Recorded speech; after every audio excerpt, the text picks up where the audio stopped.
Hello, my YouTube friends. Thanks for joining in today. We got some great stuff to talk about, man. I'm so pumped up. It feels great to be here today with you guys on this lovely Sunday, man. I hope your day is rocking and rolling as always.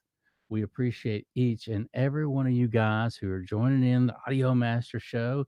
If you haven't subscribed to the channel, it should be right down snare, a little video audio master black and white icon. If you hover your mouse over it, click on it, it'll subscribe you to the channel, man. We got some great stuff going on, man. You don't want to miss out on all the cool stuff, the interviews and all the engineers and all the cool stuff that's going on the Audio Master channel. Man, so much to talk about and so much to share, right?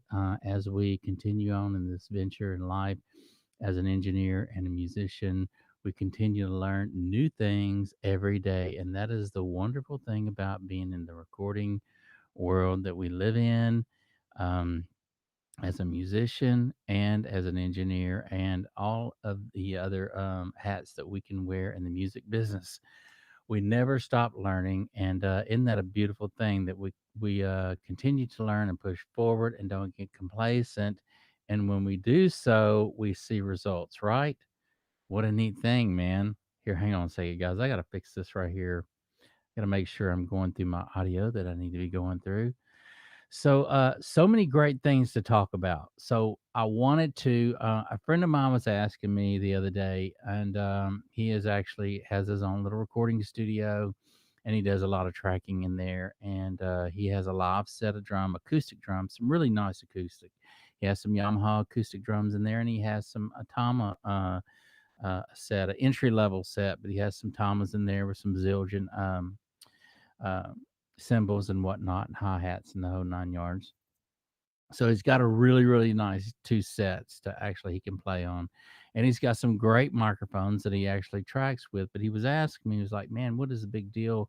It's so much easier, it seems like, to go MIDI and to do everything in MIDI these days. A lot of the soundtracks that we hear on the radio, especially like pop music and whatnot, a lot of those tracks are MIDI tracks that were played on a keyboard of some sort, and then sampled into their DAW, and then from there into MIDI, and then from MIDI, you know you can do anything with MIDI. The cool thing about MIDI is once you get the notes in there, you can move them a little forward or a little bit back if you're behind the beat, or you want the tracks to sit a little bit, behind everything. And so there's a lot you can do with MIDI, that's really kind of a cool thing, and alter the sound how it is.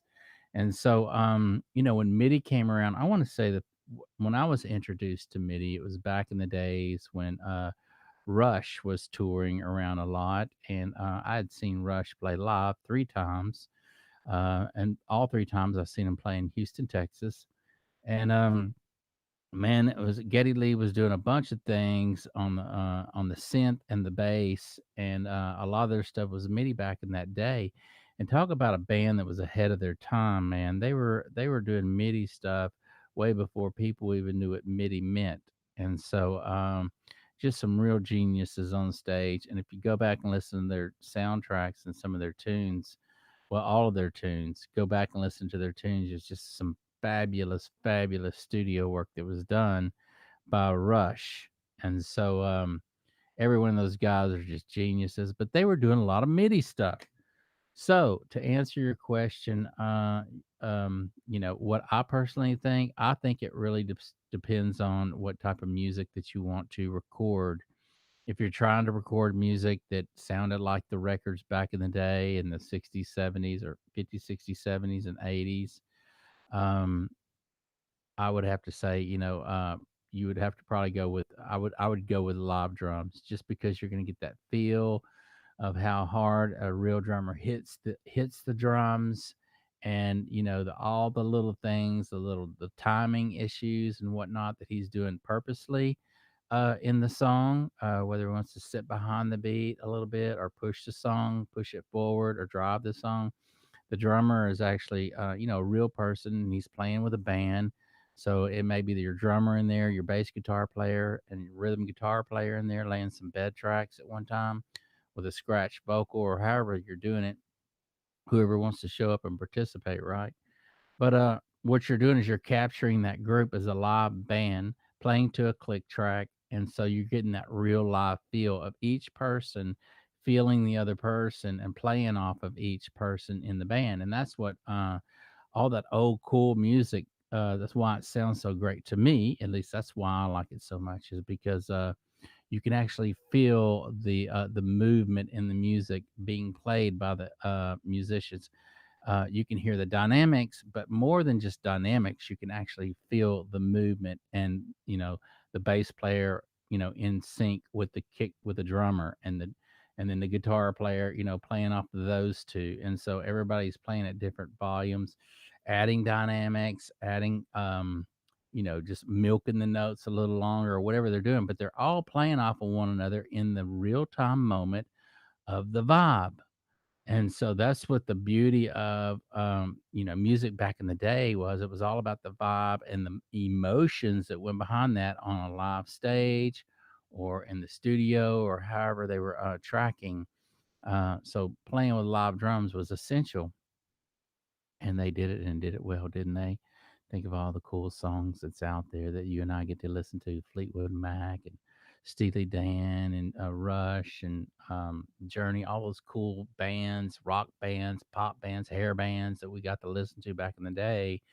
That they were real drums, man. They were, the big drums with all the toms and whatnot, and two kick drums, and um, it was just a beautiful thing to hear real drums with real bands back in the day. But here's the thing, you guys: a lot of the stuff that's being produced now is being produced in a single studio, and a lot of times it's just one guy. It may be just an engineer putting together music. And so in his case, it might be a lot more beneficial for him to use samples and go MIDI and be able to move notes around and dynamics and do the whole 9 yards.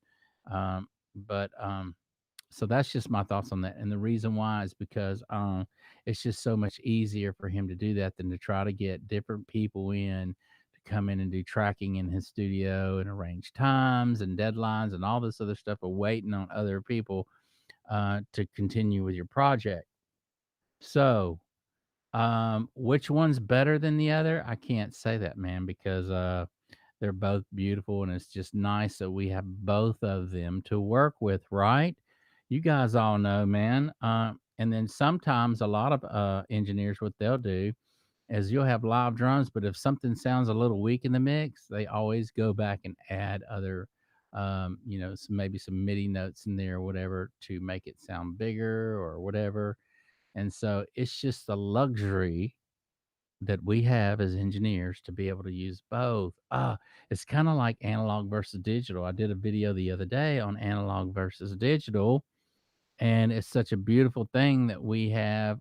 We can marry the two together, right?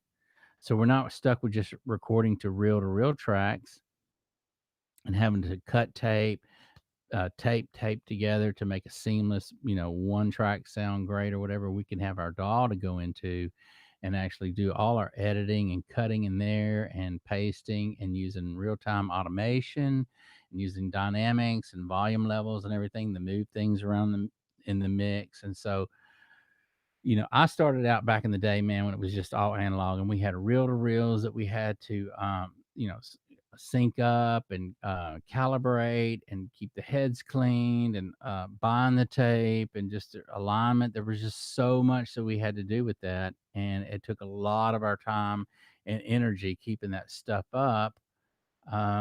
So it's kind of neat these days that we have everything in the DAW, Pro Tools or whatever DAW you're using, Presonus or Nuendo or Cubase or Logic, whatever you're using. It's nice that we can go into that DAW and do the work that we can do. If we want 100 tracks, we've got 100 tracks available.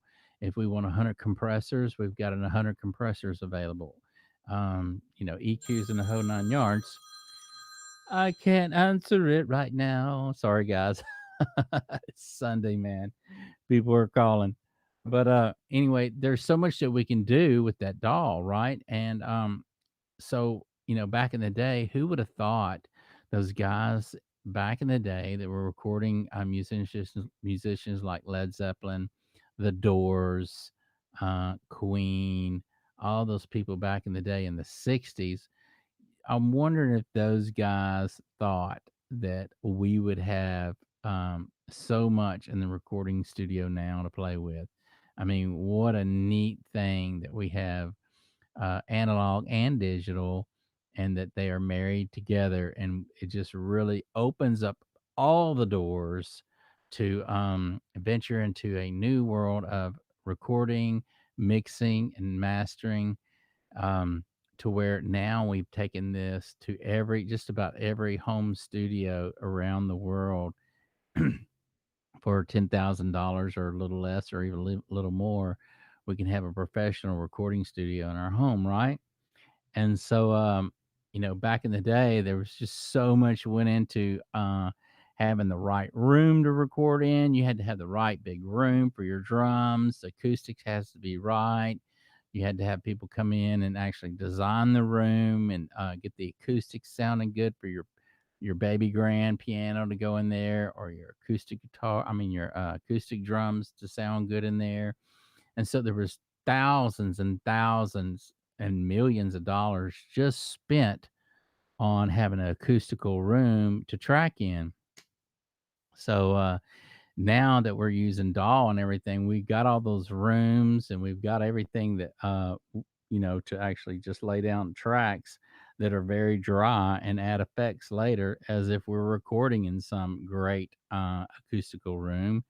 And so, digital's taken us a long, long ways, right, y'all? And y'all can all vouch to that. It's just a beautiful thing to see it happen and all come to a head as to what we can do with digital and analog. And so it's really kind of neat that, and we're at a time in our life to where we can still use analog and it's still good gear and it's still up to date. There's microphones that Neumann's that were, the tubes still work, that were made in the '40s, man. So we can still use all that good analog gear, and we still got all that cool digital gear, and it's a beautiful thing that that along the progress, or however you want to say it, we can still marry the two together and use both to make things happen. Now I know, like in the car industry and things like that, where we you can't take the cars today on a Corvette and put them on an old Model T. You know what I mean? So you can't marry those two together. But it's kind of neat in the recording world that we're able to use things from the '30s and '40s and marry them with today's stuff, right? This is a mic in '55 they came out with. So they came out with this mic, and it's kind of neat that we can still use this in the studio, right? Now this is the newer version of it, but you can still find the vintage ones out there. I used to have one, and but it's just a neat thing that we can still use old gear with new gear, and you can't do that with automobiles, can you? I don't even think you can go back 10 years, man. It seems like when I was a kid in school, you lift the hood on those cars, those hot muscle cars, and there was still room underneath the hood in those muscle cars. And, you had a major bad to the bone motor in there, right? And you could get it, you could crawl in it, you could crawl in the hood, man. You had plenty of room to work. You knew what everything was. You had your alternator and you had your distributor, and you had all these little things, and the average guy, shade tree guy, could work on his own car. Now you open it up, man, and the mechanics aren't really mechanics. They just plug this little chip in your car, and it tells you what's wrong with it, and then they change that part, and or whatever part that the computer says it's out, they just change parts, and so it isn't a guy actually, saying, oh well, it's this or this or this. So but it's kind of neat, man, that we can still use audio gear from way back in the day and incorporate analog with digital, right? Man, y'all did good on that. Thank you for keeping that real for us engineers who love to record and love to mix and all the good stuff behind all that, man. I hope your Sunday is rocking and rolling. Man, mine is just going to the moon. I had a great, great morning this morning. It started off raining, but now it's sunshiny and hot, and my Monday's looking pretty promising as well. We got a lot of great things going on. Me and Steven are going to do a live show with you guys. I keep saying this. Me and Steven Antoninazi are going to do a live show and a series of shows of him in his recording studio using his gear. And all of us are going to be able to sit in and watch him and ask questions in real time and see things happen, man. Man, I will say this, and I'll say it again, like I said the other night. Make sure you get you a good set of headphones, man, and put them in your interface or your computer or whatever, because you don't want to be listening to what he's doing on your little video computer speaker. What a waste, you know? You're only hearing it in mono, and you're missing out on the good stereo field and everything in between that's going to be happening in the mix. So you don't want to skinch on that, man. Just go get you some nice cans to wear that are comfortable. And if you don't already have some, if you're an engineer, I know you already got some. But put them on, man, and check out the mixes that we're gonna be doing. He's got 2-inch tape. He's gonna be letting that stuff fly. He's got a lot of stuff that was left over on some musicians and some killer musicians actually in the studio laying down their tracks and rehearsing. And so we're going to be able to go through some of those tapes and hear who he's got. He don't even know who all he's got on there. So it's a cool thing, man. Excuse me. Got to hit the Subway. I went to the Subway today, man, and did the Subway sandwich. And it was just a really, really hard workout this morning. So it feels good to take a drink. So anyway, man, we got a lot of cool things. I did want to say we have the great new Audio Master t-shirts. If you would like one, private message me, man. I'll see if I can get one out to you. It's just gonna be whatever it costs me, and then the shipping. So no more or any less than you pay for any other t-shirt, right? But these are a tri-blend t-shirt. They're really, really good. They stretch, and so they're real super comfortable and nice and cool. Even when it's hot outside, this nice white gray heather look has a nice feel to it, and it stays nice and cool in the summer months, man. And I wanted to do something with the red and the blue, because here's the thing: you got 5 stars here, right? You got 5 stars here, and you got 5 stars on the sleeve over here, and that ties in real nice between the two. It looks really good on the arms. And then also I wanted to say, you guys are the stars, man. That was the whole point of getting the shirt made. And as far as being an audio master, that's our whole goal, to get to that point, to be a master at recording and mixing and mastering. So we're all on this journey together, and we all learn together, and we never, never, never stop learning. So when someone says a master, I don't know, you may consider or think yourself as a master, but even the masters continue to learn and continue to grow, right? Right. So you guys are the stars, and it's our dreams to one day, someday, be the best audio master there is. So get you an Audio Master t-shirt, man, and rock it out and wear it, and you're gonna look good in it, man. And just like I say, private message me, man. Let's see if we can't get you one. Also, we got some other interviews coming up. I need to get a hold of Rick Dana. Rick Dana, if you're out there, this is a shout out to you. I am ready to get you on here and do the show. Russell Fonte. Russell Fonte is another one I want to do an interview on, man. You toured around with Toto, and we want to hear all about that. All of our fans out there want to know about that tour with Toto and how that was touring around with those guys. Man, you remember all those great songs they did, Africa and all those cool tunes. But so we got some interviews coming up that are really interesting, and we've got our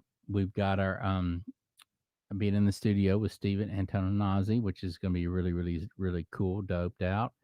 And so we got some really nice things happening, man. And I appreciate you guys hanging in there with us and subscribing to the channel. And also, I wanted to say, keep your comments coming in.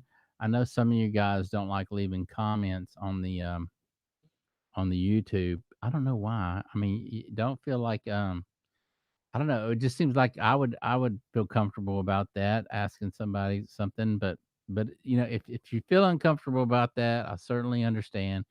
You can continue to use my messenger here and private message me here, and I always get back to all of you guys. So thank you for all your questions and answers. Uh, I try to answer everything you guys ask. So thank you for your questions. And as you know, I get back to each and every one of you on a personal level, man. And that's the cool thing about it. Also, I wanted to say, look, if you haven't joined the Audio Master Facebook group, you can go to Facebook, and in your group section there, it says groups over there, and you click on groups, and in the search engine, you type in Audio Master, and it'll pull us up over here. And when it does ask to join the group, we want to have you, man. We want to have you in the group because we have engineers, producers, and musicians that are all joining on different levels. And it's a great place for all of us to connect and have a beautiful hub to continue to grow and to share what we're doing in the studio, man. Oh, I get pumped up, man. I got to ease on back, get me some popcorn because it's just getting better and better and better and better every day being on here and hanging out with you guys, man. I need to reach out to Dennis Rivadiniera. I hope you're doing okay, man. I haven't heard from you in a few weeks, and I hope everything's going okay with you, man. I've been thinking about you and been wanting to get you on the show here to do just hang out with me, man. If anything, we can talk about whatever you want to talk about. But I hope you're doing okay, and I hope everything's good for you over there, man. Um, so feel free to reach out to me if you need to. I know I left you a message and few about a week or so ago, and I was just checking on you, man. But and that's the way it is. I want to stay in touch with all of you guys, man. And we're in this together, man, and we're gonna see where this takes us in the music industry as to what we need to do and the changes of how things are changing and how bands have slowed down. Now they did a they're starting people are starting to play out live here in Texas, man. So in Texas, bands are getting out there and playing at your bars and stuff like that again. Things are opening up over here. People are doing better, and so it's just a great thing to see that in our state uh, people are getting out and moving around and seem to be okay. So it's a beautiful thing, man. That's what we want. We want greatness to surround us, don't we? We want greatness to continue to surround us so that we always, each and every one of us, have favor at everything that we do, you know? So whether you're wanting to be a bodybuilder, or whether you're wanting to be a recording engineer, or whether you're wanting to be the best bass guitar player there is, we all want that favor to be the best that we can be, right? Right. Thank you guys for joining in today, as always. So I'm always trying to encourage others to go out and do their best, man, and be their best, and don't let there's always going to be bad times. And look, let me tell you something. When we pick up this cup right here, we can see this cup half empty, or we can see this cup half full.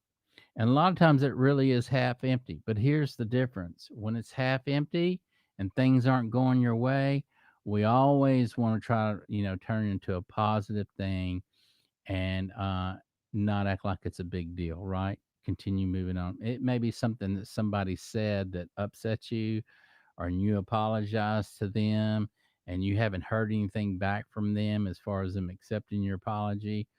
Just take it as, hey, maybe they just got busy. Hey, maybe they got things going on. Hey, maybe it wasn't a big deal to them anyway. Hey, maybe they took my apology and just moved on and everything's good. So see how our mind can play tricks on us and make us think, well, oh, they're not even this and that and that. So take a situation that maybe seemed bad and make it be good, right? That's all we want to do, man. And look, when we do that, great things continue to come our way, man. It's just, I mean, it's something about a magnetic thing, an energy that we can't see, that when we release it, it just goes out into the universe and continues forever and ever and ever and ever, man. And here's the thing, when we're positive like that and we look for good things and we want good things to happen, we it's not that we're any better than anybody else. Y'all know that. We all face adversity. But the difference is those that look at the cup half empty or half full, and with the attitude that it's if it isn't half full or full, that it will be full soon, right? So that's the difference, and that's what we always want to do is be our best and have a great attitude about it, man, so that we can continue on and grow and be the best we can be at everything that we do, man. All you engineers out there, including myself, never stop learning, and it's a beautiful thing, man.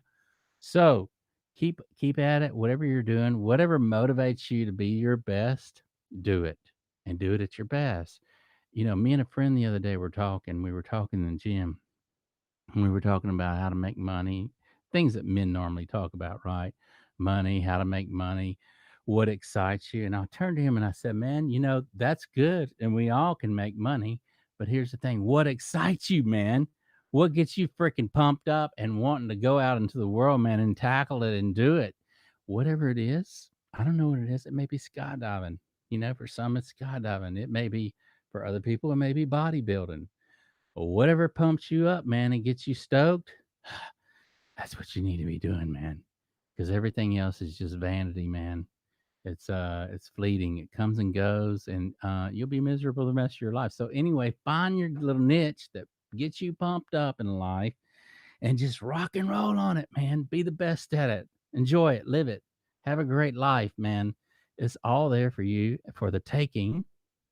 It's all there for all of us for the taking, man.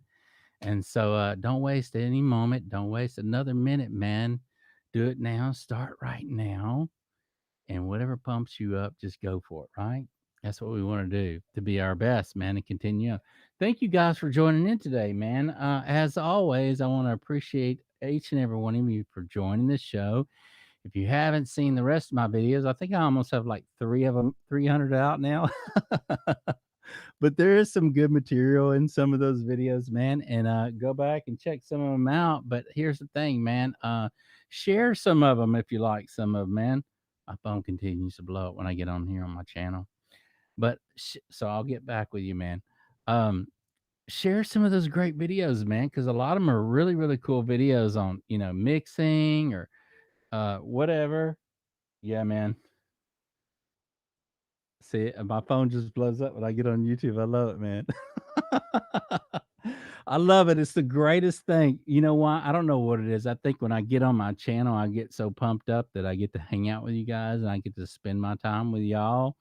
And, so if I seem a little excited and just overly, zealous, it's just because I'm doing what I love to do, man. And I get to hang out with y'all, man.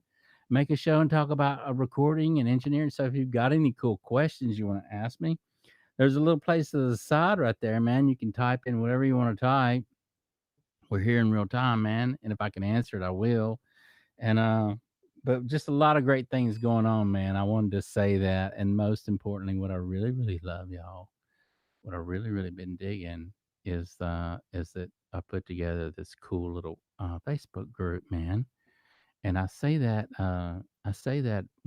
really truly because of the fact that everyone at every level can join in and post their music, whether they play guitar or just whatever their love is, man. I did a mic mod years ago, and I actually went out and found some cool, old stock um, tubes, and so I took a fairly cheap entry level microphone. I think it was like a MXL mic or whatever, but I changed out the diaphragm in it. I put in a nicer capsule inside of it, and it was easy. It was just two little wires and solder. Any novice can do that. And then but I changed the diaphragm and the saddle that it sits in, and then I found some really cool, a whole bunch of old stock tubes, everything from RCA, Telefunken, Realistic, all these old cool tubes that I bought and found, some local, some on YouTube. I mean, on eBay. And man, I went through each and every one of them. I was testing that microphone out. When I changed out the caps, I was like, whoa, this has made a big difference, man. And then whenever I was changing those tubes and testing the microphone through those old stock tubes, they all sounded different. They all sounded cool. But when I got to the realistic tube, it was like, oh man, what am I holding here? This sounds it from a $300 microphone sounded like I was holding a 15 or $2,000 microphone now.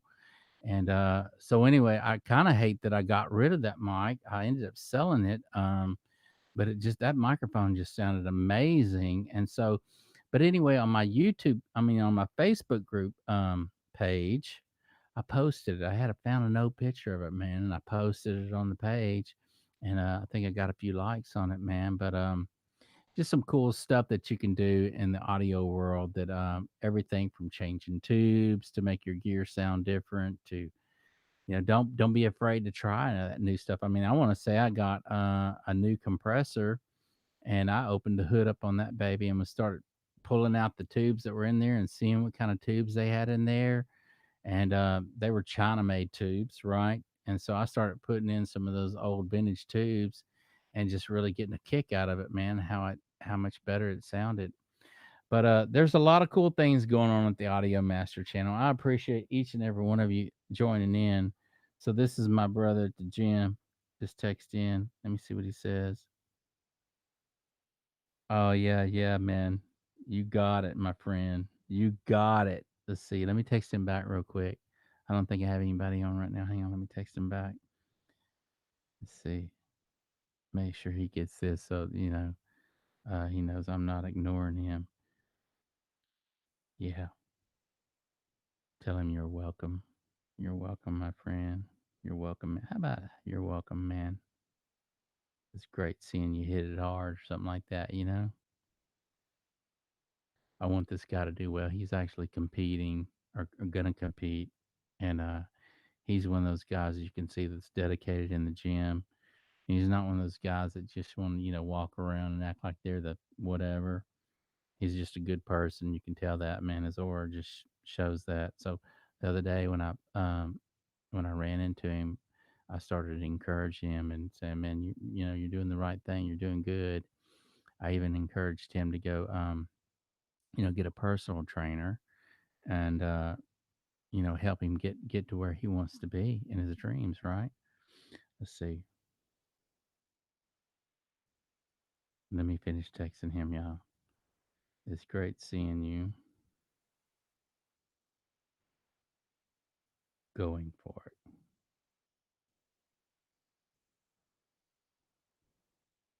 You're gonna do well.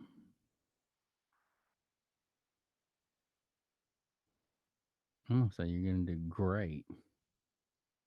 He already is looking great, man.